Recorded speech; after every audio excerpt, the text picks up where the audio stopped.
Welcome back. What is the color of love? When it comes to true love, the heart is colorblind. That's the point of a celebration that will take place this weekend. Loving Day is named in honor of Mildred Jeter, a black and Native American woman, and Richard Loving, a white man, a Virginia couple who took their right to marry all the way to the Supreme Court in the case Loving versus Virginia. The High Court officially legalized interracial marriage on this day back in 1967. Joining us now is Loving Day founder and president Ken Tanabe, and also volunteers Catherine Leung and Eddie Nwabuoku. Thank you all for being on the show. Thank you. Thank you. So, Ken, you started Loving Day back in 2004. It was part of your graduate thesis from Parsons. Tell me where the idea came from and why you felt it was so important. Well, I felt that Loving versus Virginia was such an important part of our civil rights history.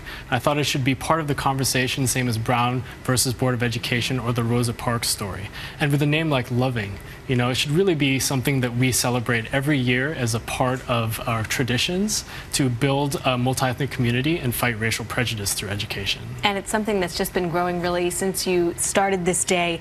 I mean, multi-ethnic families are growing a 32% increase compared to 2000. That's what the census shows in Yes. multi-ethnic families, and 1 in 7 marriages are multiracial. That's correct. It's really amazing how it's grown. Tell me a little bit about what you're hoping people will do on this day.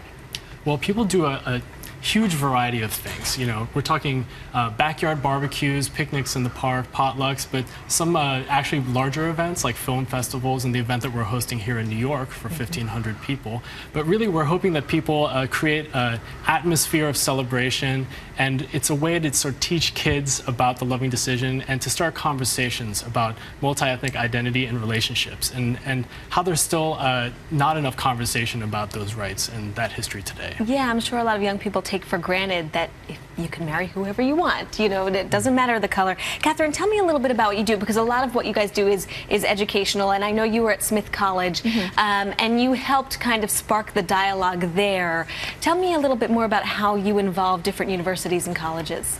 Well, it's mostly through contact with other different colleges. We meet a lot of them at different conferences across the country. And so building relationships with those young leaders who I was in their position many years ago, so I know what it's like, and helping them work with their student government, their school system, their club organizations to do what they can to celebrate Loving Day and share with their college. Kind of increasing the dialogue. Eddie, I know that you work a lot with the online presence of the organization. You've been involved for some 6 years, is that right? Yes, I have. Tell me why you wanted to be involved and what you've been doing. Well, it's also a personal thing for me. You know, just like many of our volunteers are all multi-ethnic.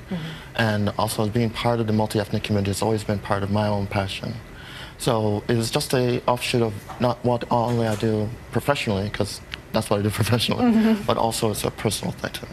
Yeah, and it's lovingday.org for people who want a little bit more information. Right. And of course, there are celebrations today, but the big celebration in New York City is really this Saturday, the 15th, overlooking the East River. Tell me a little bit about what folks can expect and what you guys are doing. We'll have a big festival tent. There'll be great DJs. It's free music. We'll have free barbecue all day, free beer for the grown-ups for the first hour, but it's all ages. We'll have a kids area. You know, kids can draw with crayons and just have fun dancing. But really the best thing is the atmosphere and the people. It's the most inclusive, most diverse event that most people have ever seen. And if you're in a multi-ethnic relationship, or you're the child of a multi-ethnic relationship, you'll wonder how you went through your whole life without having that experience. Yeah, we want to give a few more details. It's from 3 to 7 on the East River waterfront. Where specifically can people go? Just follow 23rd Street until you hit the East River, and just look for the huge tent filled with people.